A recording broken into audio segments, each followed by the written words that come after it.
ফাতিমা রাদিয়াল্লাহু তাআলা আনহা বিশ্বনবীর কলিজার টুকরা চাচাতো ভাই আলীর সাথে বিয়ে হলো।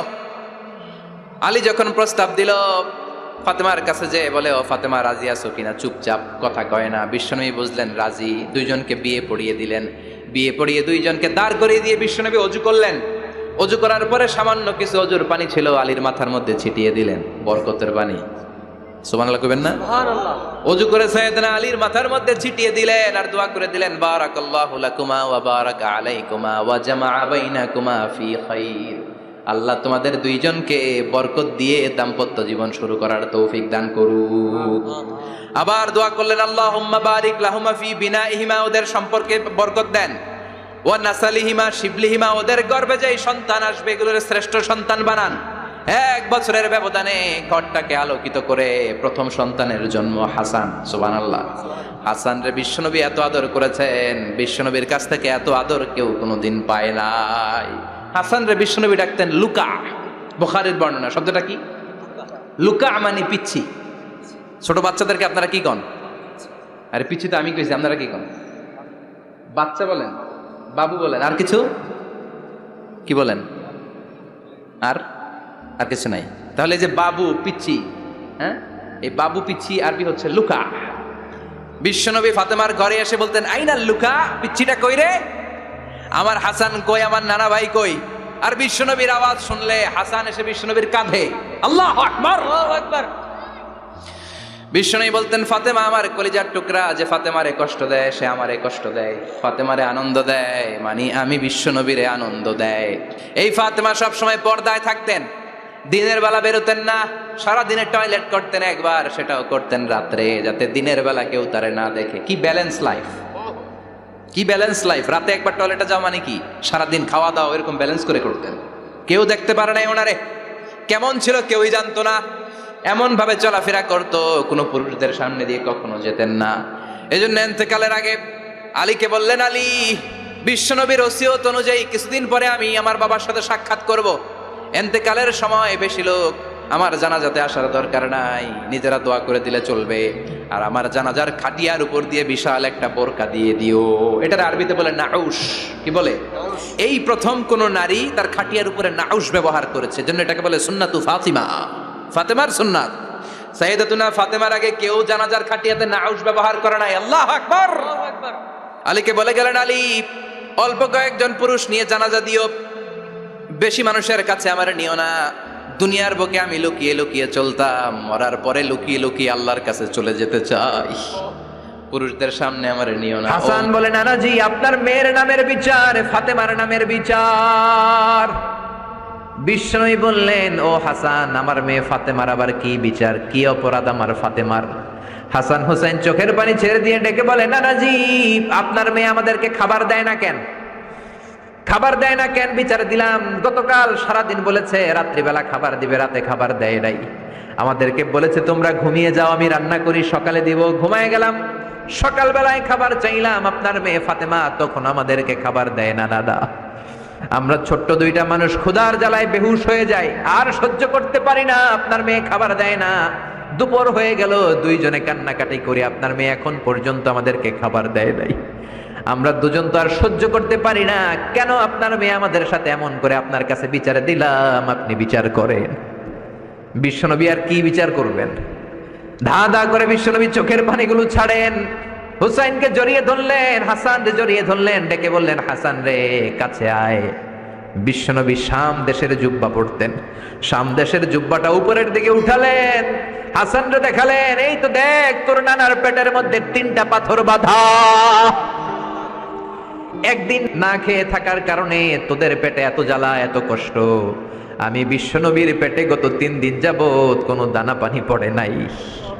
আমি বিশ্বনবী তো না খেয়ে আছি রে হাসান, আমি তো 3 দিন না খেয়ে আছি, আমার পেটেও তো কিছু নাই। নানাও কাঁদলেন, নাতিও কাঁদলেন, পুরো পৃথিবীও কাঁদলো, ঠিক না? ওই কঠিন ক্ষুধার দিন, ওই কঠিন দুর্ভিক্ষের দিন বিশ্বনবী যদি তার স্পেশাল দোয়াটা করতেন, জান্নাত থেকে জিব্রাইলকে দিয়ে খাবারের বস্তা পাঠিয়ে দিত কে? ওই দিন বিশ্বনবী দোয়াটা করে নাই। আমার জন্য, আপনার জন্য, আমাদের জন্য দোয়াটা এখনো আসরাডাই। কি দিল দরিয়া নবী ছিল, নিজের বিপদের কথা ভুলে গিয়ে, নাতির বিপদের কথা ভুলে গিয়ে, ফ্যামিলির কথা ভুলে গিয়ে উম্মতের জন্য কেঁদেছে, ঠিক কিনা? গোটা বিশ্বের জন্য শিক্ষা এনেছে, সভ্যতা এনেছে, আমাদেরকে ভদ্রতা শিখিয়েছে। আর ওই নবীরে গালি দেয় এরকম কিছু ব্লগার বাংলার জমিনে আছে না নাই? তারা মানুষ নাকি শয়তান? এগুলো পিতৃ পরিচয়হীন জারদ সন্তান, জোরে বলেন ঠিক কিনা? দুই জায়গায় কেউ যদি আমাদেরকে ইনসাল্ট করে আমরা সহ্য করতে পারি না। এক হচ্ছে কোরআন, কোরআনকে নিয়ে গালি দিলে আমাদের কলিজায় আগুন আছে না নাই? বিশ্বনবীরে গালি দিলে কলিজায় আগুন ধরে যায়। যদি না ধরে যায় তুমি মুমিন নও, তুমি মুনাফিক। চিল্লা এখন ঠিক কিনা? আসল মানুষের বড় অভাব, অন্যের দুঃখে কাঁদবে, অন্যের জ্বালা নিজের অন্তরেও জ্বালার সৃষ্টি করবে, সেই মানুষ আর নাই, ঠিক কিনা? বিশ্বনবীর আগের গুনাহও নাই, পরের গুনাহও নাই, তারপরেও মুনাজাতে হাউমাউ করে কাঁদতেন। তিনি দোয়ায় বলতেন, আল্লাহ ইন্নী আব্দু কবনু আব্দি কবনু আমাতিক নাসিয়াতি বিয়াদিক। ও আল্লাহ, আমি আপনার গোলাম, গোলামের ঘরের গোলাম, বান্দির ঘরের গোলাম। আল্লাহ আমি আপনার গোলাম, গোলামের ঘরের গোলাম, মানে আমার বাপ আব্দুল্লাহ আপনার গোলাম, আমরা গোলাম বংশের। সুবহানাল্লাহ। গোটা বিশ্বের শ্রেষ্ঠ মানুষটা নিজের গোলাম বলতে দ্বিধাবোধ করতো না, বলতো আমি আপনার গোলাম, গোলামের ঘরের গোলাম, বান্দির ঘরের গোলাম, নাসিয়াতি বিয়াদিক। আমার মাথার চুলের ঝুঁটি আপনার হাতের মুঠোয়, আমার চুলের ঝুঁটি আপনার হাতের মুঠোয়, গোলামের মতো যেখানেই টানবেন আমি ওখানেই যাব। আল্লাহু আকবার। এই ছিল বিশ্বনবীর বিনয়। নিজেকে গোলাম বলতে স্বাচ্ছন্দ্য বোধ করতেন, কোনোদিন জীবনে অহংকার করেন নাই। কোনোদিন বিশ্বনবী কারো সাথে মুসাফা করতে যে নিজে আগে হাত টানেন নাই, যতক্ষণ না ওই লোকটা তার হাত টেনে নিয়েছে। সুবহানাল্লাহ। আর বিশ্বনবীর হাত ছিল আলিয়ানু মিনাদ দিবাজ, রেশমের কাপড়ের চেয়েও নরম। সিল্ক চিনেন? সিল্ক, সিল্কের কাপড়ের চেয়ে বিশ্বনবীর হাত ছিল নরম। এই নরম হাত মুসাফার মধ্যে যে একবার পাইতো কেউ ছাড়তে চাইতো না, ধরেই রাখতো। আর বিশ্বনবী নরম হৃদয়ের নবী, কেউ যদি না ছাড়ে বিশ্বনবীও ছাড়তেন না। সুবহানাল্লাহ। ওই নবী মুনাজাতে কাঁদতেন। এজন্য ভাইরা এই কথা বললেন না আল্লাহ আমার দোয়া শোনে না, আপনি দোয়ার মতো দোয়া করেন নাই, এজন্য শোনে নাই, ঠিক কি না? দোয়া কবুল হওয়ার রহস্য হচ্ছে চোখের পানি। বিশ্বনবী বললেন দুইটা চোখের পানি আল্লাহর কাছে সব চাইতে সেরা। এক হলো জিহাদের ময়দানে রক্তের ফোঁটা, দ্বিতীয় হলো আল্লাহর ভয়ে মোনাজাতের মধ্যে চোখ থেকে বেয়ে বেয়ে পড়া পানির ফোঁটা। আবার বিশ্বনবী বললেন অনুশোচনার চোখের পানি, চোখ দিয়ে নাকের ডগা বেয়ে বেয়ে জমিনে পড়ার আগে ওই দোয়াটা কবুল করে নেয় কে? এজন্য চাওয়ার সময় নিজেরা ছোট করেন, বলবেন আল্লাহ আমি আপনার গোলাম, গোলামের ঘরের গোলাম, বান্দির ঘরের গোলাম, আমার চাইতে ক্ষুদ্র ছোট কেউ নাই, এমন কোন গুনাহ নাই আমি করি নাই, তুমি ছাড়া আমারে পার করার কেউ নাই, ঠিক কিনা? এরকম দোয়ার মধ্যে নিজেরে ছোট করে দেন, আপনার দোয়া কবুল করবে কে? এজন্য সব সময় চাইবে একজনের কাছে, তিনি কে? একদল আছে বা এক শ্রেণীর লোক আছে, রোগে যখন পড়ে তখন আল্লাহরে ডাকে, রোগ ভালো হয়ে যায় আল্লাহরে ভুলে যায়, আছে না নাই? নির্বাচনের আগে আল্লাহরে ডাকে, নির্বাচন শেষ আল্লাহরে ভুলে যায়, আছে না নাই? সমস্যায় পড়েছে আল্লাহরে ডাকে, সমস্যা নাই আল্লাহরে ভুলে যায়, আছে না নাই? রব্বুল আলামিন বলেন স্পেশাল কিছু সময় আছে, ওই সময় দোয়া করলে দোয়া কবুল করে নেয় কে? তাহাজ্জুদের সময় দোয়া করবেন। ওয়া মিনাল লাইলি ফাতাহাজ্জাদ বিহি নাফিলাতান লাকা আসা আন ইয়াবআসাকা রাব্বুকা মাকামাম মাহমুদা। তাহাজ্জুদের নামাজ পড়লে আপনার মর্যাদা বাড়ায় দিবে কে? আল্লাহ। এখন হুজুর আমরা তো ফজরই পড়ি না, তাহাজ্জুদ কখন পড়মু? তাহাজ্জুদ তো তাদের যারা ফজর পড়ে, ঠিক কি না? ফজরই তো পড়ে না, তাহাজ্জুদ কখন? ফজরের সময় মসজিদের বেহাল দশা। ফজরের সময় যত মসজিদে নামাজ পড়লাম খালি মুরব্বী চাচাদেরকে পাওয়া যায়, ইয়াং ছেলেরা নাই। ফজরের নামাজ মুরব্বীদের জন্য নয়, ফজরের নামাজ তোমাদের মতো ইয়াংস্টার যারা আছো তাদের জন্য, ঠিক কি না? এই যৌবন বয়সের ইবাদত আল্লাহর কাছে সবচাইতে প্রিয়। খেয়াল করে বোঝার চেষ্টা করো, যুবক বয়সে যদি গভর্নমেন্ট সার্ভিস করো, বার্ধক্যে উপনীত হলে পেনশন আছে না নাই? অনুরূপ ভাবে যুবক বয়সে যদি ইবাদত করো, বার্ধক্য অবস্থায় ইবাদত করতে না পারলেও পেনশনের হিসাবে তোমার আমল নামায় সওয়াব দিয়ে দিবে কে? এজন্য যুবক বয়সের ইবাদত আল্লাহর কাছে প্রিয়। মসজিদ তখন ধরে যখন আর কাজ করার সুযোগ নাই, মসজিদে তখন যায় যখন কেউ চাকরিতে নেয় না, মসজিদে তখন যায় যখন ঘরের কেউ তার সাথে কথা বলতে চায় না, মানে বয়স হয়ে গেছে 70, তখন দাড়ি রাখে, যখন শেভ করতে গেলে হয় গাল কাটবে নয় ব্লেড ভাঙবে, ঠিক না? এজন্য যুবক বয়সে মসজিদে যাও, এখন তোমাদের রক্ত গরম, যা চাও তোমরা তাই করতে পারো। যেই মুরব্বী বাবাদের দাড়িগুলো পাকা হয়ে গিয়েছে তারাও তোমাদের মতো ওই বয়সটা পার করে এসেছে, ঠিক কি না? দুদিনের দুনিয়া, অল্প কয়েকটা বছরের ব্যবধানেই তোমার চুল পাকতে শুরু করবে, তোমার এই রক্ত গরম শরীরটাও ঠান্ডা হয়ে যাবে, তোমার আশেপাশে আর কেউ ঘুরবে না, কেউ তোমারে ডাকবে না, কেউ তোমারে গুনবে না, চিল্লায় বলেন ঠিক কি না? এজন্য কিয়ামতের দিন বিশ্বনবী বলেন, বনি আদম 5টা প্রশ্নের উত্তর না দিয়ে কেউ পা নাড়াতে পারবে না। এর মধ্যে একটা প্রশ্ন হলো, যৌবন বয়সটা তুমি কেমন কাজে লাগিয়েছো? যৌবন বয়সে কি ইসলামের পক্ষে স্লোগান দিয়েছো নাকি আমার বামপন্থীদের দলে গিয়েছো, ঠিক কি না? যৌবন বয়সে কি তাফসির মাহফিলে গিয়েছো নাকি মমতাজের গানের কনসার্টে গিয়েছো? যৌবন অবস্থায় তুমি কি কোরআনের অর্থ পড়েছো, ইসলামী সাহিত্য পড়েছো নাকি চটি বই পড়েছো, ঠিক কি না? পাই টু পাই কিয়ামতের দিন জিজ্ঞেস করবে কে? চিল্লায় বলেন কে? এজন্য তাহাজ্জুদের অভ্যাস করেন। যারা তাহাজ্জুদ পড়ে তাদের চেহারায় একটা আলাদা গ্লেস আছে। লোকটা কালো হলেও, যদি কালো রঙের লোক হয়, একটা গ্লেস আছে। আমার অনেক কালো বন্ধু আছে। আমি মিশরে পড়েছি, students of more than 100 nationalities we used to study, stay and dwell in the same place. 100টারও বেশি দেশের ছাত্র থাকতাম। আমার অনেক আফ্রিকান বন্ধু ছিল, কুচকুচে কালো, তেল তেলে, কিন্তু কালো হলেও চেহারা একটা সৌন্দর্য আছে না নাই? এজন্য কালো মানুষও যদি তাহাজ্জুদ পড়ে চেহারায় নূর বাড়িয়ে দিবে কে? 2 নম্বরে হলো আযান আর ইকামতের মাঝখানে যদি দোয়া করে, ওই দোয়া কবুল করে কে? এটা অনেকে জানে না। আযান দিয়েছে, মসজিদে গিয়েছে, সুন্নত নামাজ পড়ে বসে আছে, কখন ইকামত হবে, আরো 5 মিনিট বাকি, মাথা চুলকায়, আছে না নাই? মোবাইল টেপাটেপি করে, ফেসবুকিং করে, ঘড়ির দিকে তাকায় আছে, ঘড়ির কাঁটাও ঘুরে, ওর মাথাও ঘুরে, আছে না নাই? তো বসে থাকবা কেন তুমি?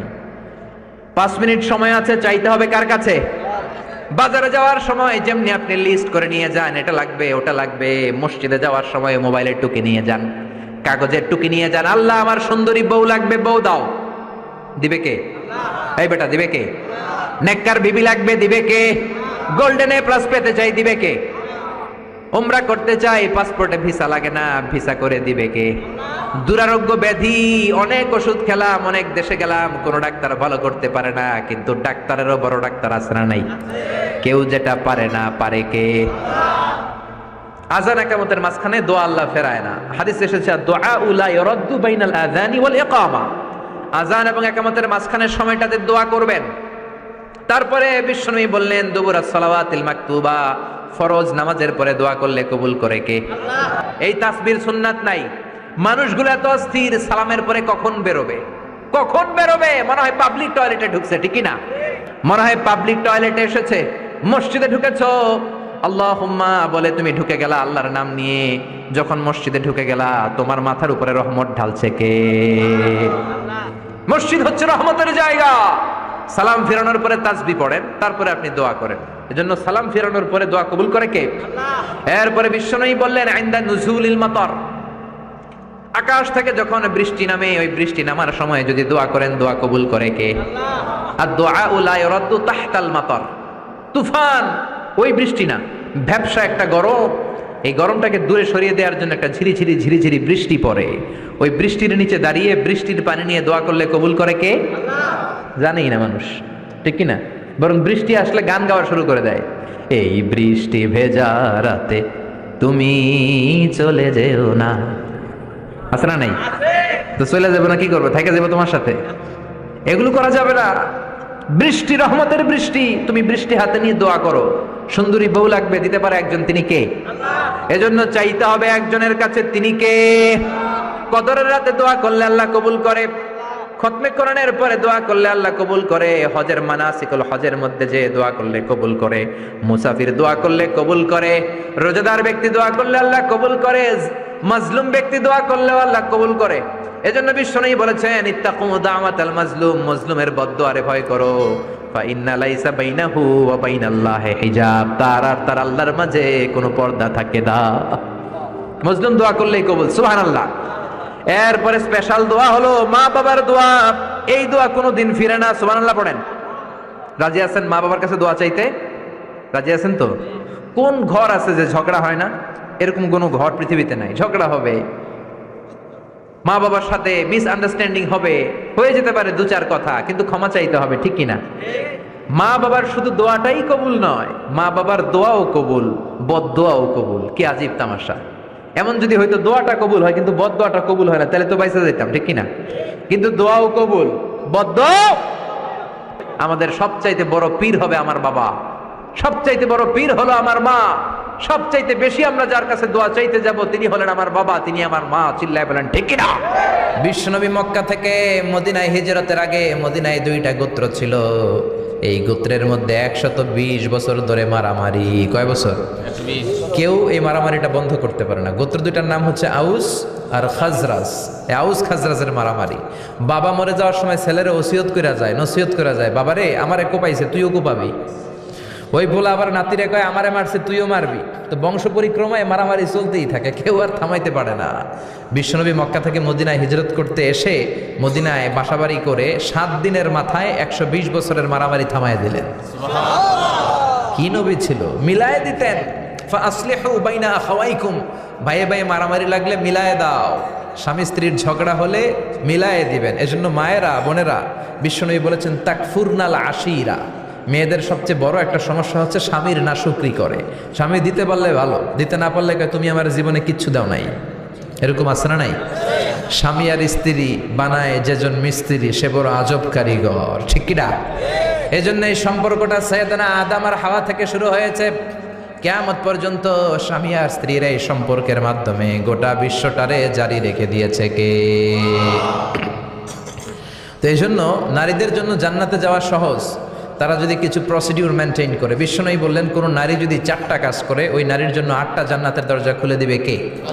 আল মারআতু ইযা সাল্লাত খামসাহা সামাত শাহরাহা আতাআত বা'লাহা হাফিজাত ফুরুজাহা ফালতাদখুল মিন আইয়ি আবওয়াবিল জান্নাতি শাআত। মায়েরা ভালো করে শুনেন, যে নারী 5 ওয়াক্ত সালাত পড়বে, রমাদানের রোজা রাখবে, স্বামীর আনুগত্য করবে, লজ্জাস্থানের হেফাজত করবে, এই 4টা কাজ করলে আল্লাহ তাআলা তার জন্য 8টা জান্নাতের দরজা খুলে দিবেন।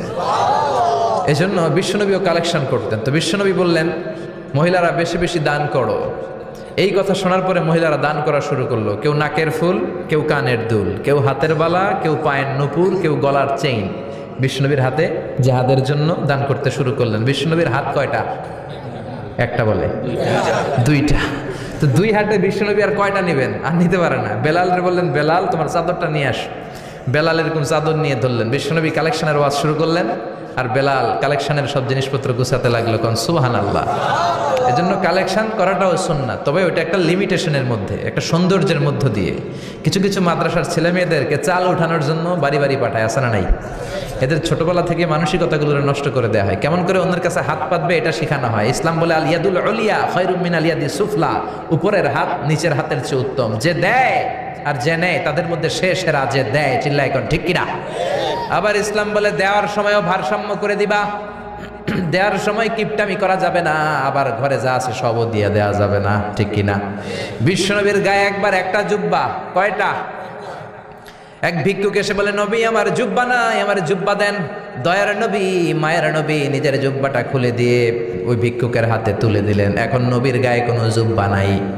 বিশ্বনবী এখন ঘর থেকে বেরোতে পারে না। সাহাবারা এসে ঘরে নক করে, বিশ্বনবী বেরোতে পারে না। আল্লাহ আয়াত নাজিল করলেন ওয়াল্লাযীনা ইযা আনফাকু লাম ইউসরিফু ওয়া লাম ইয়াকতুরু ওয়া কানা বাইনা যালিকা কওয়ামা। মুমিন বান্দাদের গুণাবলী যখন দান করে কিপটামি করবে না, আবার অপচয়ও করবে না। এই আয়াত দিয়ে আল্লাহ বুঝাতে চাইলেন, নবীরে ধমক দিলেন, ও নবী 2টা জামা থাকলে একটা দিতেন, 3টা থাকলে একটা দিতেন, একটা যখন ছিল এইটা দিলেন কেন? এখন নিজে পড়বেন কি? সুবহানাল্লাহ কইবেন না? ইসলাম তো ব্যালেন্সড রে ভাই, ইসলাম ভারসাম্যপূর্ণ। ইসলামের সব বিধানগুলো আপনার সাথে স্যুট করবে, ম্যাচ করবে, এটা জীবন ঘনিষ্ঠ। ইসলামে এমন কোনো বিধান দেয়া হয় নাই যেটা আপনার খারাপ লাগবে। অন্যান্য সব ধর্মের প্রতি শ্রদ্ধা রেখেই বলি, আমার ইসলাম যে আহকাম আমাদেরকে দিয়েছে এরকম বিধান কোনো ধর্মের ভেতরে নাই। চিল্লা এখন ঠিক কিনা? এরপরে কোরআন পাহাড়ের ব্যাপারে বলেছে ওয়াজআলনাল জিবালা আমসাদা, আমি পাহাড়গুলোরে পেরেকের মতো জমিনে ঢুকিয়ে দিয়েছি। সুবহানাল্লাহ। তাহলে পাহাড়কে আল্লাহ তাআলা পেরেকের সাথে তুলনা করলেন। কিসের সাথে? পেরেক চিনেন? সবাই চিনেন? মাতোয়াইলে আছে পেরেক। কি করে পেরেক দিয়ে? কাঠের ভিতরে ঢুকে না, দেয়ালে ঢুকে। তাহলে আল্লাহ পাহাড়গুলোরে বললেন পেরেক। আচ্ছা, পেরেক যখন আমরা কাঠের ভিতরে ঢুকাই, পুরো পেরেকটা কাঠের ভিতরে ঢুকে যায়, উপরে শুধু কি থাকে? মাথাটা থাকে, ঠিক কিনা? তার মানে আমরা যে পাহাড় দেখতে পাচ্ছি এটা পাহাড়ের মাথা, পুরো পেরেক যেমনি কাঠের ভিতরে, পুরো পাহাড়টা আছে মাটির ভিতরে। চিল্লায় পড়ি আল্লাহু আকবার। জমিনে আমরা দৃশ্যমান এই পৃথিবীতে খালি চোখে যে পাহাড় দেখতে পাই এটা আসল পাহাড় না, এটা পাহাড়ের মাথা। যেমনি পেরেক যখন কাঠের ভিতরে ঢুকে দেই, পুরো পেরেকটা কাঠের ভিতরে ঢুকে যায় কি যায় না? পেরেক নিয়ে যখন আমি হাতুড়ি দিয়ে মারলাম, পুরো পেরেকটা কই যায়? কাঠের ভিতরে, তাই না? তার মানে খালি চোখে যে পাহাড় দেখি এটা পেরেকের মাথা যেমনি একটু দেখা যায়, এটা পাহাড়ের মাথা। আসল পাহাড় মাটির ভেতরে, উপরে যদ্দূর দেখা যায় তার কমসে কম 10 গুণ পাহাড় মাটির ভিতরে রেখে দিয়েছে কে? আবার আল্লাহ বললেন ওয়ামিনাল জিবালি জুদাদুম বীদুন ওয়া হুমরুম মুখতালিফুন আলওয়ানুহা ওয়া গরাবিবু সুদ। পাহাড়ের মধ্যে কোন পাহাড় আমি বানিয়েছি ধবধবে শুভ্র সাদা, কোন পাহাড় আমি বানিয়েছি রক্তিম লাল, কোন পাহাড় আমি বানিয়েছি কুচকুচে কালো। 3 কালারের পাহাড়। কয় কালারের? মৌলিকভাবে ধবধবে শুভ্র সাদা পাহাড়, অথবা রক্তিম লাল পাহাড়, অথবা কুচকুচে কালো পাহাড়। আপনি পৃথিবীর পাহাড়গুলো নিয়ে যদি গবেষণা করেন, বিভিন্ন রঙের পাহাড় আপনি দেখবেন। আমি তো পৃথিবীর অনেক জায়গায় পাহাড় দেখেছি। মিশরে আমি তুর পাহাড়ের চূড়ায় উঠেছি। ওখানে যেখানে মুসা আলাইহিস সালামের কাছে আল্লাহ নূরের তাজাল্লি দিয়ে ফোকাস করেছেন, পাহাড়টার নাম তুর পাহাড়। 2 বার আমি উঠেছি এটার চূড়ায়।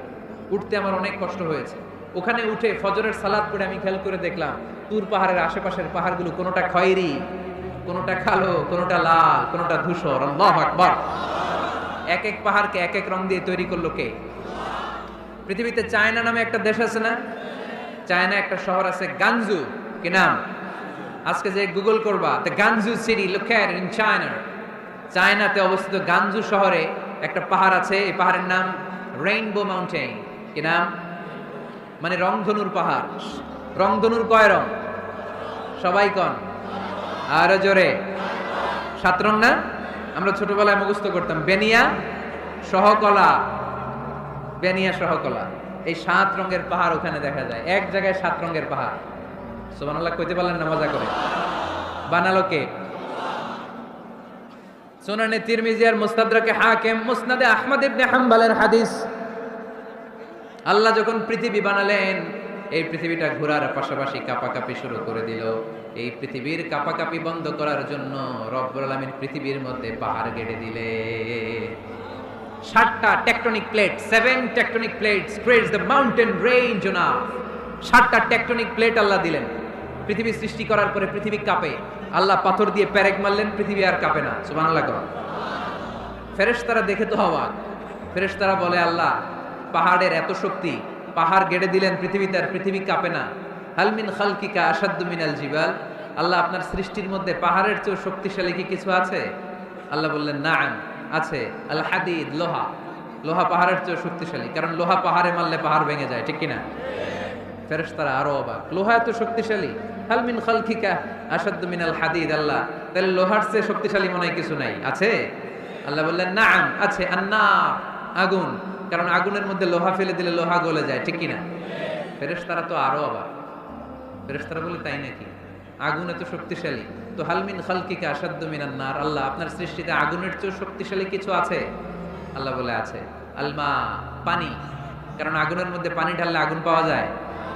ফেরেশতারা তো এবার আরো অবাক, পানি এত শক্তিশালী, ওই পানি গট গট গট গট করে আমরা খাই। নবী আমার যেটা খেতে বলেছেন, এটা খেলে আমাদেরকে সুস্বাস্থ্য দান করবে কে? তার মানে প্রাণীবিদ্যায় আমরা কোরআন থেকে যে তথ্য পেয়েছি, এই তথ্যের সাথে বিজ্ঞানের তথ্যের মিল আছে না নাই? কোনো অমিল আছে? কিন্তু বিজ্ঞান যদি কোনো অমিল খুঁজে পাওয়া যায়, বিজ্ঞানী বাবাজিদের কি করতে হবে? কি করতে হবে? They have to wait unless they get their final discoveries, the latest and modern invention. তাদের নতুন ইনভেনশন যতক্ষণ না আসে বসে থাকতে হবে, কারণ তোমাদের কথা ফাইনাল না। বিজ্ঞানের সবচেয়ে বড় থিওরি যে বিজ্ঞানের কোনো থিওরি ফাইনাল না। আর কোরআনের সবচেয়ে বড় থিওরি, কোরআন যাই বলেছে তাই। মনে থাকবে? এজন্য কোনো কিছু যদি বিজ্ঞানী ভাইয়েরা অমিল পান, ওয়েট, বসেন, রিল্যাক্স, চা খান, ঠান্ডা মাথায় চিন্তা করেন।